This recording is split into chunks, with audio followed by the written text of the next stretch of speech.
Yeah, welcome to a special edition of Red Reality. We have a visiting scholar from Georgia that our friend here, Tjörvi saw a lecture from. So we figured we should invite him on our show while he's in the country. Bakar and Tjörvi, welcome. Thank you for coming. So Bakar, you're from Georgia and you're a professor of sociology and law from the Georgian American University. Political science. Political science and sociology. Excuse me, yes. But you've done a lot of studies on Georgia, on neoliberalism in Georgia. And we want to start there. Like, what has the last 2 decades been like for Georgia? What are the social changes that have occurred through neoliberalism? Thank you very much for your invitation. So at the very beginning, let us briefly describe the very idea of the neoliberalism. And the neoliberalism currently represents probably the dominant ideology, the ideology which defines how society, how politics and how economy should function, how all this should be organized. And the neoliberal theory of society itself is against the idea of the society. The neoliberal theory of society does not even recognize society itself. It's against collective interests, against public interests. It's about primacy of the individual. It's about primacy of the capital. Yes, this is the very idea of the neoliberalism. But neoliberalism has also a strong cultural apparatus, and like imperialism, for example, has strong cultural apparatus. And the idea is to expand the ideological norms, to incorporate the popular masses in a particular ideological views. The neoliberalism similarly has also its cultural apparatus, and the idea of this cultural apparatus is to mobilize the cultural, the intellectual, academic and political elites to promote and to propagate certain views on society. And the views that there is the individual economic freedom, which is more important than collective interest. Collective interest in neoliberal theory is perceived as a totalitarian value, while this is very ironical, because collective interest is a basic of democracy, and the collective interest is a basic of the modernization. Yes, but in neoliberal theories there is individual economic liberty, and there is the individualized society, the society where everyone is responsible for his or her happiness. Yes, if you are happy, this is because of you. If you are unhappy, this is because of you. And this is also, this type of neoliberal ideological standpoint is against all kind of historical development of human society, because the individual is not the only master of his or her fate. Yes, it always depends the social order and economic order individual lives. Yes, if you live in unfair economic and social order, the unfair social order certainly will suppress you, will marginalize you, and in the end there is this archetypal stories in neoliberal theories. There are winners and there are losers. This is how neoliberal doctrine works. Yes, and in 20th century, if you observe the historical phase of the long or short, depends how we describe it, 20th century, there was a 2 major phases of neoliberal revolutions, let's say. The first one was in Chile in 1973, when the Allende was brought down by junta with the support of the American establishment, and we all know from history what kind of dictatorship Augusto Pinochet created in Chile. Yes, Horrible and brutal. Yes, and then there was another big wave of neoliberal revolution, and it was about former Soviet nations, former Soviet societies. Post-Soviet world became like an oasis for the neoliberal revolutions, because it was very easy to manipulate with the society, with individuals. It was very easy to indoctrinate them with the ideals and with the propagandist views of free market economy. So free market economy, basically, after Soviet Union, after the collapse of Soviet Union, became the secular religion of the many post-communist political elites and for many post-Soviet political elites. And there was also a global, especially, let's say, I mean, to be more specific, there was a Western support to post-Soviet political class to preach the secular religion of the free market economy. And it was easy to manipulate society because, unfortunately, following the collapse of the Soviet Union, society, including the Georgian society, was hijacked in the illusions that now capitalism comes and capitalism will bring a prosperity, democracy, and so on and so forth.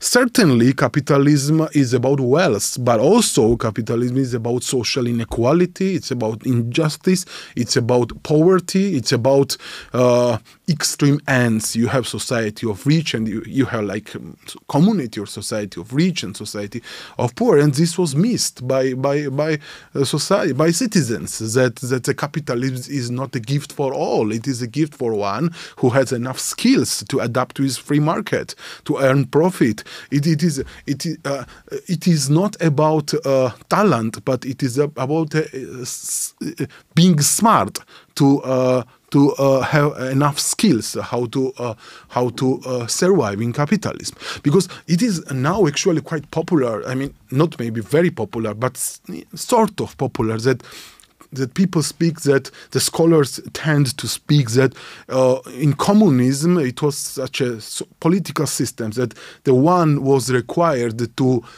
learn how to survive, so that how to escape from the political influences and how to escape from discrimination, political discrimination, so on and so forth. But they forget that capitalism requires more skills to invent how to live. You need to also survive under capitalism, because if you are not successful, then you are the master of your fate, and you are loser, and this is how it all works. Yes, and it could be said for the Eastern European countries during after the fall of the Soviet Union and in Russia itself, the particular strain of neoliberalism that was implemented in Russia and the Eastern European countries was more brutal than what we saw in the West. Do you agree with this? Yeah, especially the Russian transition to capitalism was probably the most troublemaking. And in the 1990s, it was mafia capitalism, which existed in Russia, actually. And the oligarchic tendencies which emerged in Russia in the 1990s, it was provoked by the neoliberal system. It was under the name of the free market economy. So, but also other Eastern European countries suffered with this transition. Of course, there are still some discrepancies. I mean, for example, Slovenia took a little bit different way of transition, which is called the gradualist transition. So Slovenia rejected this shock therapy and this, let's say, like immediate transition to free market economy. What we saw with Yeltsin. Different from the Russian case, and it opted with gradualist method. But Russia, and including Georgia also, is a post-Soviet, both post-Soviet states, opted with a neoliberal way of transition, which in the end, it has human and social consequences. The Georgia, after the collapse of Soviet Union, experienced a big collapse of the welfare system, and Georgia also experienced the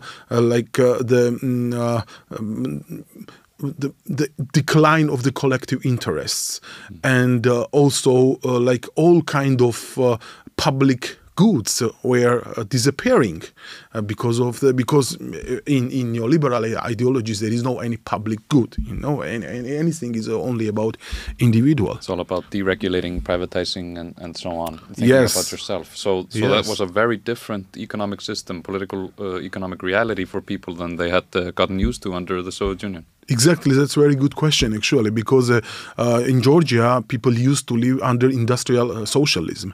And industrial socialism had a different lifestyle, different mental structure. I mean, it is a completely different way of life. And then the people were forced to convert with the capitalism and with the neoliberal capitalism without industrialization even. Georgia was one of the most industrialized republic in Soviet Union. And after the collapse of Soviet Union, it became one of the most deindustrialized state in the post-Soviet world. So people were actually actually looking the ways how to survive in 1990s, and there were lots of dramas and lots of tragedies from 1990s because the artists, intellectuals, academics, they lost their social role, they lost their jobs, and because they were used to do their job. Yes, they were going to scientific institutions, working there, doing some product for the public interest. Yes, and after the Soviet Union, all this disappeared, and they had to learn how to survive under capitalism, and it was a very difficult process. Not everybody could learn how to do it. When you are a scholar, when you are coming from, I don't know, completely different field, coming from humanities or social sciences, from philosophy, it's really difficult to convert with completely different the lifestyle.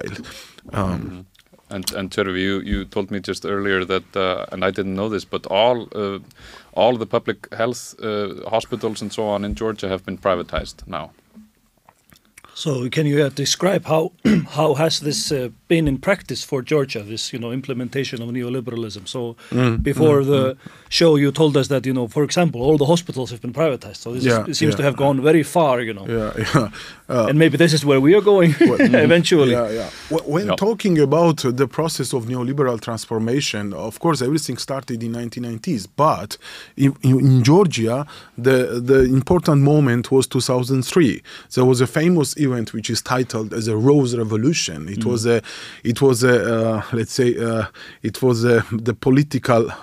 regime change organized by neoliberal reformers, neoliberal class. And those are like factions and political movements that are supported in a lot of ways by Western countries, Western interests. Yeah, exactly. This is the political class which is until now actually supported by mainstream liberal Western media. And in 2003, when this new liberal class, which I call neoliberal class, came to power, they made a very strong organizational process of the neoliberal transformation, so that they made the neoliberal system as the only determinant of the social and economic life. And the process of privatization and declining of labor rights are probably worth it to observe. And the privatization of healthcare system was especially quite dramatic, because Georgia, in Soviet time, Georgia actually built very strong welfare system, including a particular institutional examples there were, and especially with healthcare system and education system. And so healthcare system was privatized, and also even in education system, and especially in secondary education system, there are like private schools and the public schools, which also shows a sort of cultural inequality, because the public school is for ordinary citizens, for the children of ordinary families, while private schools are for rich class and for actually the different, let's say, cultural cycles. Yes, but also what is quite catastrophic for education system in Georgia, in secondary education system, is that they don't have big discrepancies in terms of quality, the public schools and the private schools. Both are, let's say, quite ineffective in giving education to the children. Just private schools are just mostly place of the cultural inequality, let's say. Like, I mean, when comparing private and public, we can see like this cultural inequality, that from different social cycles, the children from different families going and studying there. But to come back with privatization, it was this very strong process, especially with healthcare system. And also it was about the labor code, labor legislation. After 2003, Georgia changed labor legislation in a way that it was practically just a fictional document. It was just a document which favored the rights of investors, and saying practically nothing about the rights of working class. Because in the mental structure of the neoliberal political elites, the working class either does not exist, or it is some dangerous social class for them. Yes, so investors should be promoted, and this process is still ongoing process. even though right now in Georgia there is no the same political class in power, which was in 2003. We had again a sort of regime change, or I would say probably it was a political power change, let's say in 2012. But the legacy of the neoliberal autocracy, which Georgia experienced from 2003 till 2012, is so strong that it is still hanging over the shadow of current economic and cultural and social life. So this was the presidency of Saakashvili. He Yes. came to power in the Rose Revolution, and then when he was he ousted, or when he went out of power, then you said like there was some kind of regime change, and now he is in prison or what? This president Saakashvili. Yes. Now he when he was a president, his presidential term ended in 2013, and after the end of his presidential term, he immediately left Georgia. He was hiding in Ukraine. Yeah, and lost his citizenship. Yes, and he rejected Georgian citizenship, which is quite very unusual, generally speaking, about politicians. And then a couple of years ago, he tried to come to Georgia with illegal ways, and so he was arrested in Tbilisi, and now he is in prison, and there are several criminal cases against him. But even though he's in power, he's in prison, and he's not in power anymore, his ideas and the ideological narratives are still popular. His party remains as the strongest opposition party, and also like a current government of Georgia, even though the current government positions as anti-Saakashvili, it says it's not as neoliberal. It's gone in a different direction. But the ideas are strong. Yeah, the point is that the current government takes probably a little bit different political stance, but economic doctrines, they practically follow the same as it was from early 2000, because ideological influence is so strong that it is very difficult for Georgian political class to escape from these ideological narratives of this neoliberal transformation, pro-Western megalomania, yes, and not questioning the validity and the legitimacy of liberal capitalist democracies. This is still like dominant norms which determines the political life of Georgia. Mm-hmm. A lot of your research has focused on what you call Soviet nostalgia, where people are like they miss the strong social infrastructure that was in place in Georgia during the Soviet times, whereas today it's very different. Are people conscious of how things have changed? What has your research revealed? Yeah, the Soviet Union was, let us briefly say something about Soviet Union. Soviet Union was the biggest and the greatest socialist project in the history of the human society.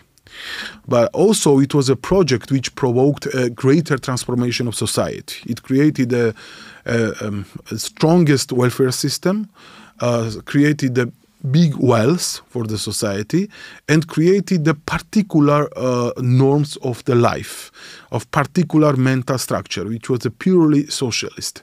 And even though we can debate about original idea of Marxism and the Soviet Union, still, in my observation, Soviet Union was approximated with the idea of Marxism, considering the dominant position of the working class in Soviet time. I conducted several sociological expedition, field research in a couple of industrial towns of Georgia, and the goal of the field research was to study the Soviet memory, the Soviet past of the industrial towns, and post-Soviet experience, and to gather the oral histories from the local working class heroes, how they remember Soviet time, and also how new generation of workers suffer in times of post-Soviet capitalism. Under neoliberalism. Yes, exactly. And the research findings show that the working class members who worked under Soviet Union. I was visiting a town where there are mine workers. They remember the Soviet time and they have nostalgia to Soviet time because of its very strong social and welfare system. They were speaking about salaries, about income, about holidays, about support in different fields of life, including in cultural field. So here we're not necessarily even talking about the political structures or anything like that. No. We're talking about the daily lives of Exactly. normal working class people. Yeah, exactly, because I was mostly interested about everyday life and social life. And they were, when they were remembering the Soviet Union, they were excited to remember how decent their work was back to that period.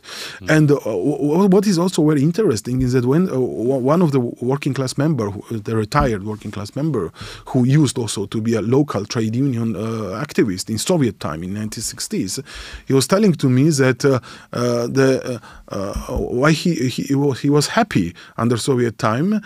It was not only about income, but it was also about his motivation of work. And he underlined that when he worked in a mine, he had the feelings that he's working and he's producing wealth for whole society and not for a private investor, for someone who is just benefiting from the work of working class. Yes, and this was very interesting and very nice. This is a very different feeling from doing your hours, getting Absolutely. the wage, and just making private gain for the capitalist. You're doing something for society. You feel engaged in a collective project. Exactly, and this is what I mean when I was right now talking about the Soviet socialism as a different style, as a different model of lifestyle and mental structure. This is how it was different with capitalism, because in capitalism, in 19th century, of course, but even today, there is still alienation. Yes, there is no strong motivation what you are doing in terms of that. You know that you don't do it for the wealth of society, but you do it for the wealth of the private individuals. And this kind of practice did not exist in Soviet time. But also the working class members were remembering about cultural life, about sport life. So it was not only just an rich economic life which they had there, but also it was about very rich cultural and sport life. But when I say also rich economic life, of course I don't mean like rich in terms of like they had lots of money and they had lots of wealth. No, it was like in Marxist principle, or everyone according to ability and for everyone to according needs. Yes, they believed that they had enough for a decent life, and they believed that they even had better life than other even for example, one of my respondents was recalling that the working class was more in priority in industrial town, in particular industrial towns, than sometimes than party nomenclatura when speaking about free housing, for example, or when speaking about some social benefits, and so there is difference with post-Soviet experience. The post-Soviet experience is completely opposite with this. The decrease of income, the decrease of motivation of working, and also for many years factories were closed there, actually, the mine factories. So the situation drastically have been changed. Mm-hmm. So they're nostalgic because there's like it was free housing, and so there was like more economic security. And now under neoliberalism, you have to struggle to pay your rent, and there is more insecurity in terms of job. Where everyone was provided a job, and then of course all those factories were closed down. So that's why they're nostalgic. And you said about the cultural life, and you also mentioned that they had like cinemas and movie theaters and sports stadiums, and many of these things were also closed down and are no longer functioning after. Yes, that's a nice remark. Yes, absolutely. All these disappeared. All these became forgotten sites. The sports stadium, which used to be the locus of the gathering, of the watching football in 1960s and 70s, now it is abandoned area practically. And there are lots of abandoned places in one of the industrial town which I visited. Abandoned big hospital, which was actually quite comfortable and quite let's say fashionable hospital built particularly for working class, for miners, and now it is abandoned building. And there are lots of abandoned buildings when you visit industrial towns of Georgia. And yes, and the capitalists brought a particular way of life, bank loans, and high prices, the competition, and all this, let's say, individualized society, which is also a very strange phenomenon for those who remember Soviet Union, because for they never lived under individualized society. They lived in a society with a strong collective interests. Now it seems that neoliberalism or its policies actually are being have been proven to be not beneficial to the majority of people in these countries. But still somehow these ideas remain ascendant and in charge, basically. And that's what we're seeing in Georgia still to this day. But how can you explain that even though these people and people here in our country as well, we see that these neoliberal policies are not improving our lives, they're making our lives harder, but how come they are still so strong, and how come the politics don't go into another direction? Yeah, that's actually a good question. This can be explained again with a very strong ideological hegemony, which also comes from West. You must know that post-Soviet Georgia is in fact, post-Soviet Georgia is a simulative project of the West, and what kind of political mentality is prevailing in West? The same mirrors in post-Soviet world, and the same is exemplified in case of post-Soviet Georgia. We see the global ideological hegemony of liberal capitalism, which is transformed into more radical way into neoliberal capitalism. And this simulative project is simulated by Georgian political class, because the Georgian political class is not brave enough to neglect to learn from past. And when I say political class, I don't mean only government, but I mean but generally a political class, because in Georgia, for example, when it comes to opposition and government, I don't understand actually what they have difference, because in fact both opposition and government agrees on free market economy, they both agree on liberal capitalist democracy, they agree on liberal freedoms, on economic liberties, and so I even don't understand what they can debate on, because they are homogenic, let's say, political class. And this is because they were trained so. In 1990s, there were lots of American educational programs, and many, by that time in 1990s, mid-career professionals or just young professionals in 1990s, they were trained at the University of Chicago, and not only at the University of Chicago, but at other neoliberal economic institutions. And so they had this strong ideological educational upbringing, and now it's very difficult for them to think alternatively. But I think that the crisis is always an opportunity to look for a solution.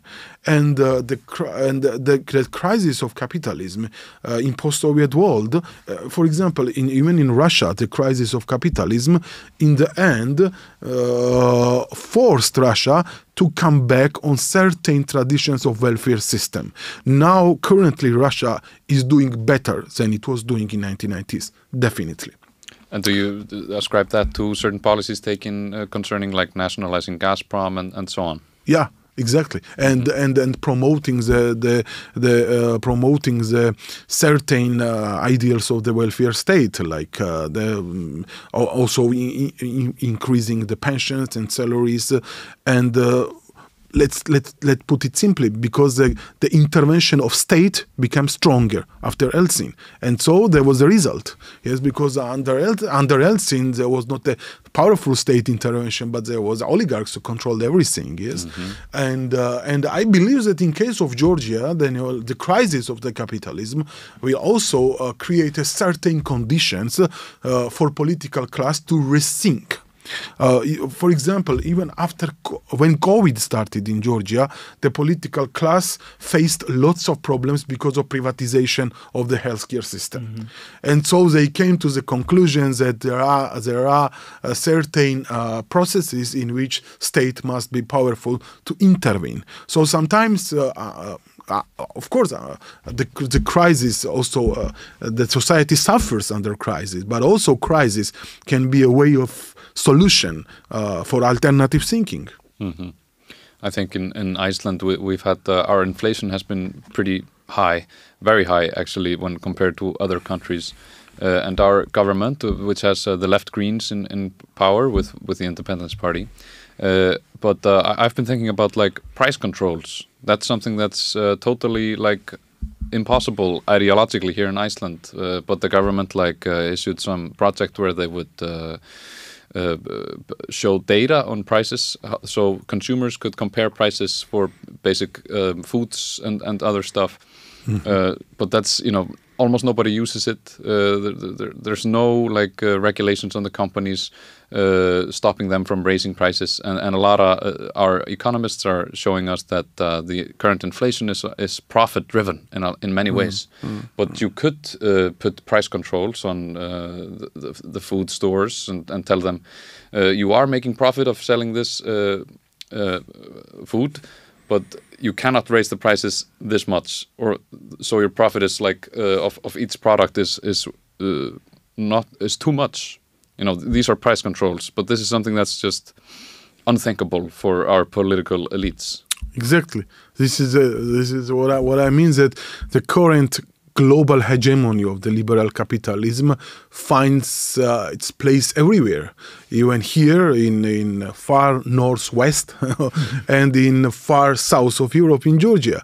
But of course, still there is a very big difference. I mean, if you want to compare Iceland and Georgia, because Georgia experienced a complete collapse of the welfare system after the Soviet Union, while some North European I don't say, and I don't believe that today North European countries are a typical welfare state. They are also in crisis, but of course it has still a certain ingredients of welfare state which create some hopes that it can overcome the crisis, and that it always depends how the society will be mobilized to keep the traditions and to take back the traditions. But in case of Georgia, it will be very difficult because we lost all traditions of the welfare system. And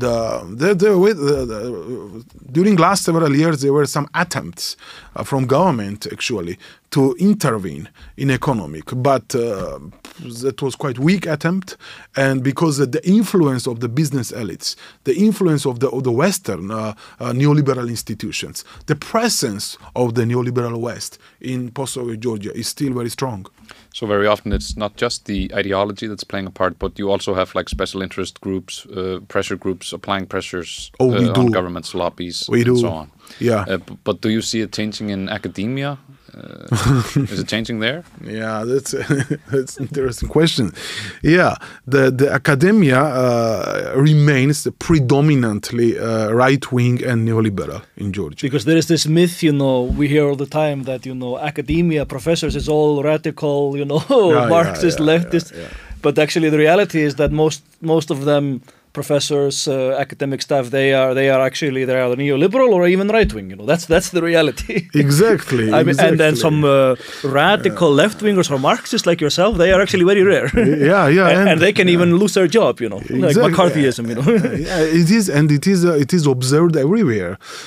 So in Georgia, it's predominantly right wing and neoliberal, but there is also a certain group of Marxist scholars, but the dominant dominant trend is, of course, neoliberal and right-wing, and the professors coming from this libertarian point of view, they are quite fundamentalist in their way of thinking. But also, you are right. I mean, if we generally observe the picture of university, of academia, even in the West and in Europe, and I mean, those scholars who are considered to be a Marxist, they are really, according to me, traitors of Marxism. I mean, we can say like the Slavoj Žižek, who is considered to be a Marxist. In fact, he is, let's say, something like a red joker of capitalism, and these just cultural critics. Like him, they are into this well, I don't know about him, but many of them, they are like postmodern theory and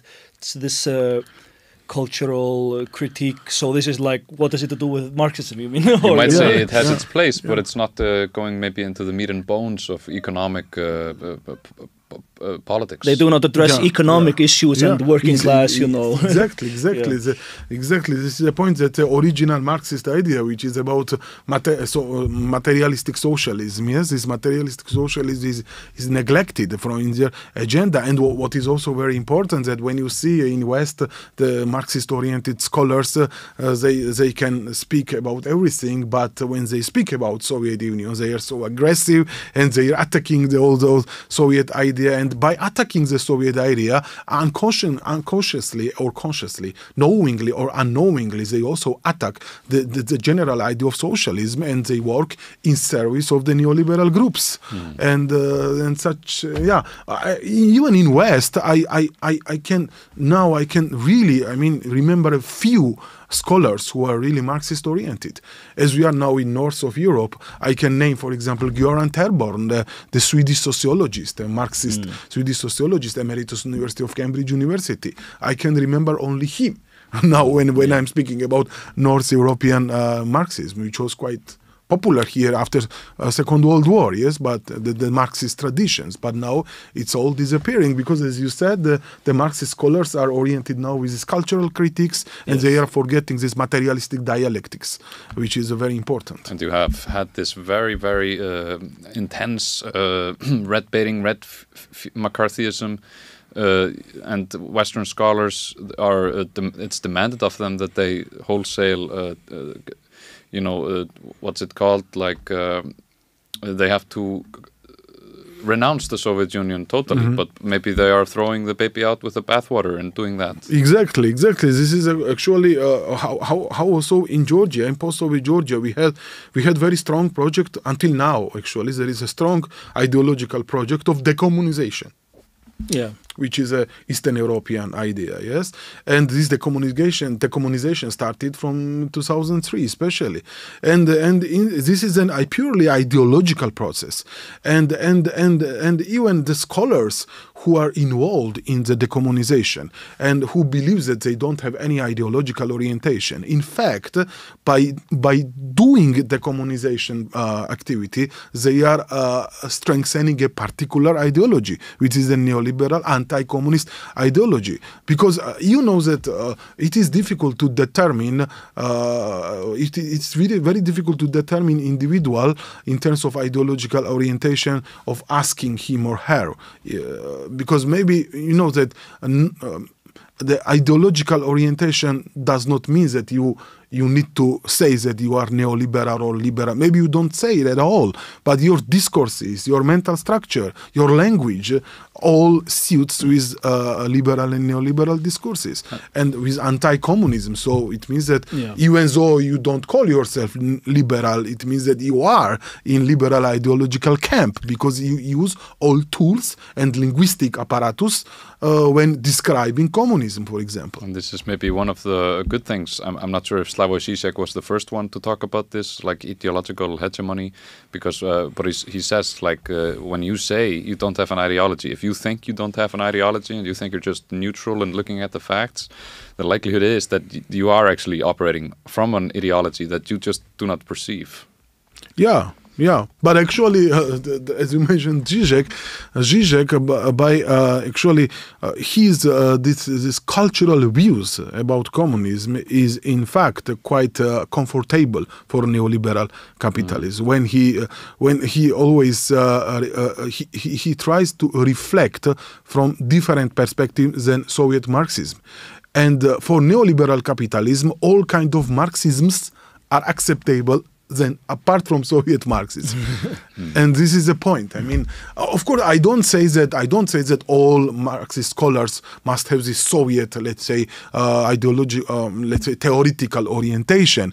But at least, if you don't want to play the game of neoliberal rules, at least you need to be very careful when speaking about Soviet communism, because many leftists who are attacking Soviet communism, in fact, they are playing the game of the neoliberal capitalism. But then there are famous leftists, like let's say, for example, Noam Chomsky. He's also a big critic of neoliberalism.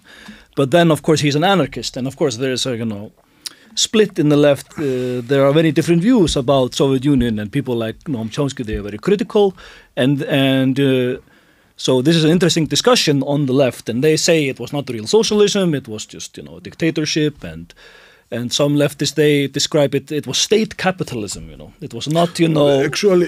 So how would you, what do you think about this debate? Yeah, actually, a nice question. One of my research interests is not only to research social life of Soviet Georgia, but also intellectual life. So I gather Marxist, Soviet Georgian Marxist literature sources, and I look inside the debates back that time and the polemics and the major narratives and theories which they used. And actually the Soviet Georgian Marxists, they were quite, we had very strong Institute of Philosophy at the Academy of Sciences, and there were certain Marxist scholars working there. They had very strong, actually, the critique against Western Marxism, and they were in critical debate with Frankfurt School, and they were considering Frankfurt School as a revisionist and anti-Marxist intellectual movement. And actually, the Soviet Georgian Marxist political thought claims that the Soviet Union was a Marxist project of the dictatorship of proletariat, considering the influence and power of the working class in the Soviet Union, in the Soviet Georgia, because the factories and all industrial sites in Soviet Georgia, those were places of the influence of the working class. I mean, certainly, the Communist Party had a very big political power, but working class was not just a working class, but it was also a very important social class in Soviet Georgia, with very important voice and with very important influence. So and in a way, the Soviet Georgia was also sort of reflection of the original Marxist idea, where the working class owns the major, let's say, wealth. There was no private property. Yes, there was no private property, so all the wealth belonged to the society. I think it's interesting because you said that this is what your research findings show. When you interviewed those people, they themselves say that they felt, not left behind. They felt somehow empowered because they got priority to get the housing. And yes. And you said that even those workers had, priority over the party officials, the apparatchiks. So, yes. But this is what they themselves say. Yes, so that's kind of remarkable, research findings. This is what they told me in one of the industrial town of Georgia, that they were always in priority list when they were getting houses, or when sometimes they were getting also some cars, and when they were getting also this other types of social bond benefits, and they felt sometimes more powerful in doing this how government approached with them. Because even though we had the Communist Party had great power, workers were listened to. They had ways, they had means of communicating their wants and demands and so on. Yeah, exactly. I mean, Communist Party was, let's say, Communist Party was forced to do it. I would even say. I mean, certainly in Soviet Communist parties there were also particular elites with all their, let's say, influences, with their power, with their sort of privileges. Yes, but they could never neglect the interest and the influence of the working class. They could not do it because the values and the dialectics of the Soviet social order was based on the idea of the working class and public interests. Yeah, because there is this, critique of Soviet Union, let's say from like Trotsky and Trotskyists, and what was it? He said it was a degenerated worker state. So they would say that, yeah, dictatorship of the proletariat, but somehow it's become corrupted, and some, corrupt, party officials have taken over and turned it into a dictatorship, But it's interesting that, the people themselves, they say that, they had priority, and that even in that labor union, they were like labor union organizers, and they were able to, achieve, their goals and to have influence through their organizing. This is also what you discussed in your... Yes. You mentioned now Trotsky's blames to Soviet Union, and this was it for Trotsky. This was a rhetorical political tool to fight against the Stalin and against the Soviet system. And the reality was quite different. I mean, the reality was different in terms of the working class conditions in Stalinist and in post-Stalinist. Of course, in post-Stalinist Soviet Union, working class benefited more, but that's because the Soviet Union became more wealthier state after the Second World War, and in the 50s and 60s it accumulated more wealth, and certainly then it was felt also by the working class. But also before the Second World War and during the Second World War, the working class actually played quite an important role in transformation of the society in this long process in this long process of the which started from the revolution of 1917. It was quite long, and it continued with collectivization and then with industrialization, because you know that now it's also very popular to speak about the tragedy of collectivization, which is a popular narrative and discourse among the liberal historians and liberal scholars. And in fact, as it was not a tragedy, it was a big victory of the working class, of the peasants, because collectivization in Soviet Union ended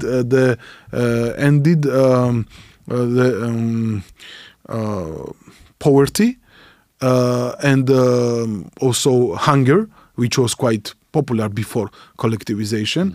And collectivization ended poverty and hunger and provoked and helped the process of industrialization. And all this, of course, the results of all this big process, of course, had effect later in 60s, 50s and 60s. Yeah, I like to say to people who tend to say, socialism has never worked, they say. But if you take the simple example of Russia, and that's not to say that you like wholesale support the Bolshevik way of doing things, or that you want to do that here in Iceland. But just look at the fact that Russia was a backward European power. It was less developed than its neighbors. And then you had the Soviet Revolution. You had the collectivization of the agriculture and industrialization. And they went from being, at the bottom, and they went to the top. It speaks for itself. Yeah, exactly. And also what is very important is that when speaking about about work, communist worked or not worked. I mean, I recall now the other day I was reading Michael Parenti, the great American political scientist, and he was quoting the article which was published in the Washington Post in 1980s in times of Ronald Reagan. And in the article, the title of the article was "The Garbage Eaters." The journalist went in the state of Ohio and interviewed several local inhabitants of Ohio, and they were telling him that 40% of what they wear and what they eat, it comes from garbage. And in their home, one of the respondents was saying that in her home only fridge and the TV is the objects which she bought. Everything else she took from garbage. And the author of the article says in the end a very interesting phrase. If Ronald Reagan goes now to China and if he will see the Chinese peasant taking a food from garbage can, he will say that communism does not work. But what he will say when he sees in capitalist America that people are eating the garbage. And actually it is, when I was reading the article, I also read original article, not only the one which the phrase which quoted Parenti. When I was reading article, it's very interesting that the author said that if Reagan goes to China, he did not say if Reagan goes to Soviet Union. Because in Soviet Union, back in 1980s, nobody was eating the food from garbage can. This is the point. In China, back that time, probably yes. Mm-hmm. But now we know that China is the most developed country and economically prosperous. But this is also very interesting to observe. Yes, he did not mention Soviet Union because in Soviet Union nobody was eating food from garbage. Mm-hmm. Neither in welfare state of Europe that time. Maybe now also in European welfare states there are lots of problems with housing, with food, but back to the time now. It's very interesting that liberal thinkers and academics and also billionaires like Bill Gates, and then you have the psychologist Steven Pinker, they accredit capitalism to reducing global poverty in the last century. But when you look into the data, it's not actually capitalism that's eliminating poverty, is it? Yeah, certainly no. I mean, there is also a very good alternative research you probably know from Thomas Piketty, The Capital in 21st Century, yes? Mm-hmm. And actually, when I mentioned, a couple of minutes ago, I mentioned Göran Terborn, Swedish sociologist. He wrote a wonderful book a couple of years ago, The Killing Fields of Inequality, where he develops all these narratives that how capitalism helped with inequality and helped with growing of the poverty. So because what you mentioned, that business elites and also some academics, they love to speak about in such a way about capitalism because we know that capitalism is of course about wealth, but they knowingly forget that capitalism is also about poverty and also about social equality. It has a very tragic side effects, and they always ignore this. And they always emphasize that capitalism is something which, these utilitarian theories of Jeremy Bentham, of John Stuart Mill, yes, that the capitalism gives you opportunity to be really happy, of being economically rich. But if you observe the wider picture of society, there are lots of people in society which never enjoys the fruits of capitalism. There's a particularly evil thing or ugly thing that they do is they say that they look at the data and they say in the 19th century people were living on, they estimate this in some way, that's not well enough explained, people were living off $0.50 a day, they say. And then in the later part of the 19th century, capitalism moved in, foreign investment, and that's mainly through colonies. Exactly. And then they are living on $1.50 per day, or they're up to $2.50 per day. And they say that's eliminating absolute poverty or relative poverty. But the reality for these people that they're talking about is that they're being moved from the country, they're being moved from their small communities in connection to the earth more, fishing, growing crops, and they're being moved into factories or mines, and they're getting more dollars, but their standard of living has severely been reduced. Yeah, they lost their livelihoods.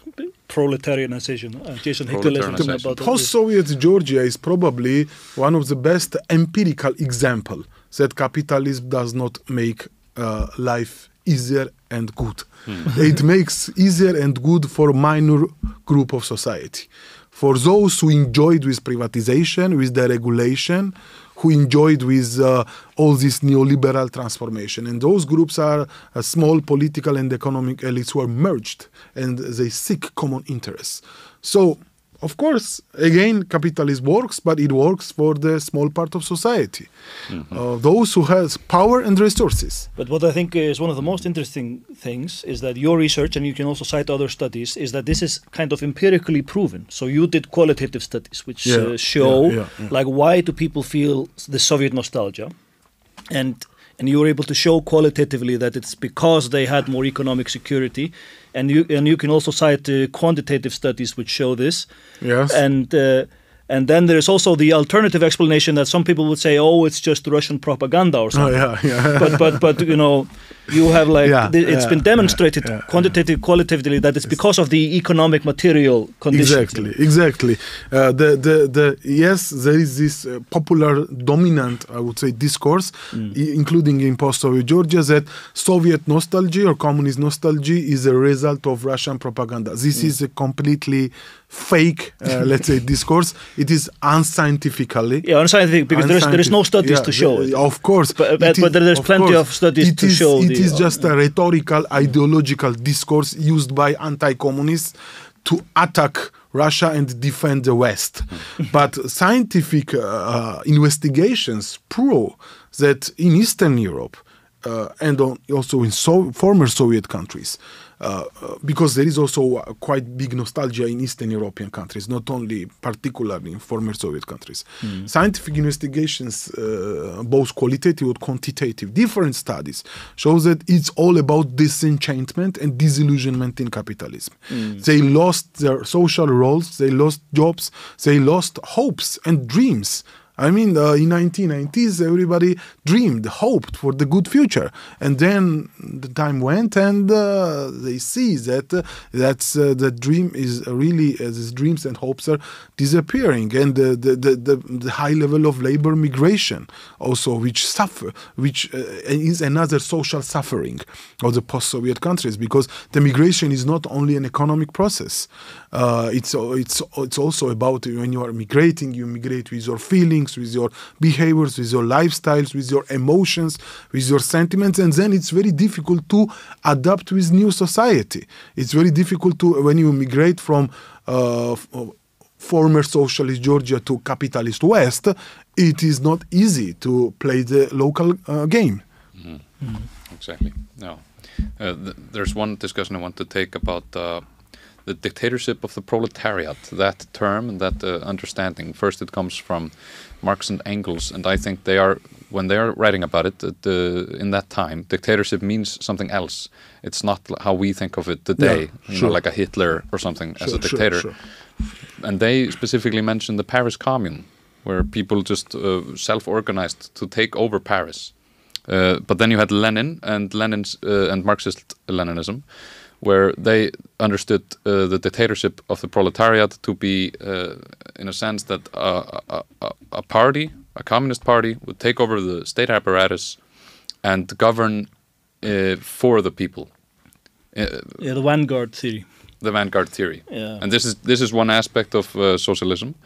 Not the only one. Like, for example, I like to say here in Iceland, we do not need to go this route. You know, Russia had very different conditions than we have here today. For us, dictatorship of the proletariat would probably mean increased democratization of workplaces, of profits, of our institutions, and so on. Well, one comment about the term dictatorship of the proletariat. According to Marx and Marxist theory, there is two classes. There is the exploiting class and the lower class, and they call it the bourgeois class. So they say that capitalism and so on, it's a dictatorship of the bourgeoisie. So that's what they mean by dictatorship of the proletariat, is that now the workers are in control.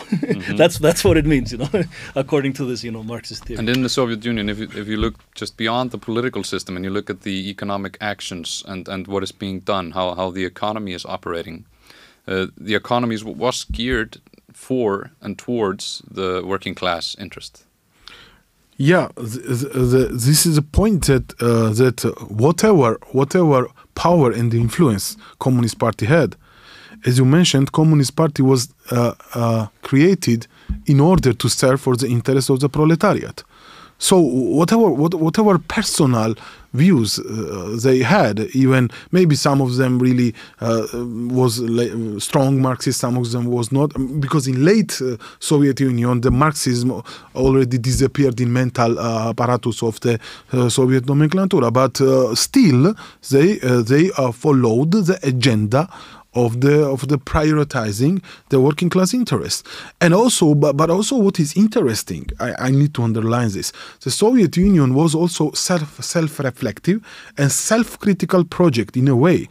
For example, I can tell you that Soviet Georgian film, cinema, was quite self-reflective about problems of working class. Because, I mean, what I'm trying to say now is that I don't want to portray Soviet Union as the ideal place. It also had its certain difficulties and challenges. But interestingly, this was also accepted by state. And there was a Soviet film, Georgian Soviet cinema, which had very strong traditions of showing the challenges of the working class. And by showing these challenges, it was agitating and promoting the idea of the working class, yes? So there is some problem with party nomenclature, and this problem should be resolved to promote the interest of the working class. And this was showed in Soviet cinema, and this was not censored. There are, I can name several very important Georgian Soviet movies, critical movies, which was questioning the behaviors of certain party officials. So in a way the Soviet Union, at least in this context, was more open and democratic even than today's liberal capitalistic systems, which has very big hubris and arrogance, and then does not want to engage in self-criticism. Yes, and recognize its own challenges. And it keeps getting forgotten. It has an enormous death toll and suffering imposed on people throughout the world. Especially in the third world. Yeah. Especially in the third world. Like we always hear these facts, these stretched out facts, these exaggerated facts about the communist death toll, the Black Book of Communism, a lot of fake stuff in there. Yeah. But of course, every state is throughout history has been guilty of human rights abuses, has been guilty of crimes. Nobody is sacred, but like even right-wing historians today, like Kropotkin, Stephen Kropotkin. Yes. Even he is saying now that goes against the idea we've been fed, that the leaders of the Soviet Union were in it for themselves. They seized power and were just working for themselves. No, even the right-wing historians are now revealing that they were true communists. They were working for the working class. Yeah, exactly. Despite everything you might think about the political system, that's what they were doing.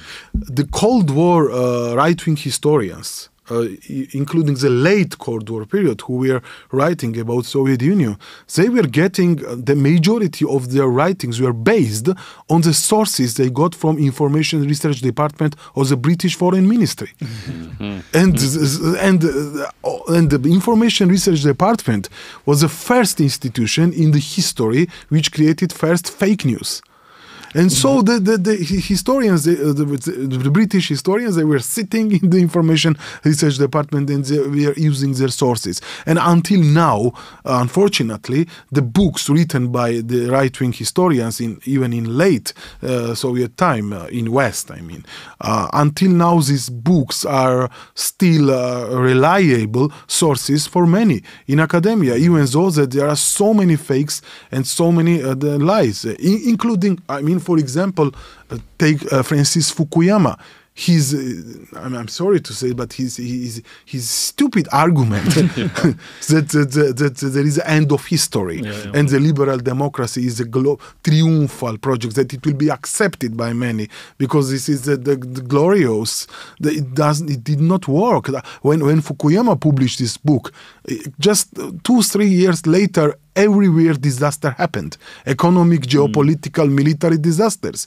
But until now, Fukuyama remains in post-Soviet space as a dominant author whose ideas are heard, and including the historians who were writing about Stalinism, about Soviet Union, and they were writing their books and their academic texts under strong ideological supervision, under ideological inspection of the Western imperialist cultural apparatus of the Western imperialism. We have one academic here in Iceland who still is using the Black Book of Communism sometimes for his comments. He sources the Black Book of Communism. You mean Hannes Holstein, yes. who he translated that book into Icelandic, the Black Book of Communism. And he's very obviously working for the bourgeoisie in Iceland because it's been proven. So it's all about class interests. Yeah, turns out. Yeah, it's class interests. Bakar, thank you very much. We're lucky to have you to take this opportunity while you're here in Iceland. Thanks again for your kind invitation. I'm happy to be here. The struggle goes on. History is yet to be studied further. That's clear. Exactly. And thank you to our valued guests and listeners. Please share and like this episode if you want it to spread further. Socialism is on the rise because we are finally seeing the truth for what it is. Stop believing the lies. Look into it for yourselves. Join political organizations. Take the fight to the bourgeoisie.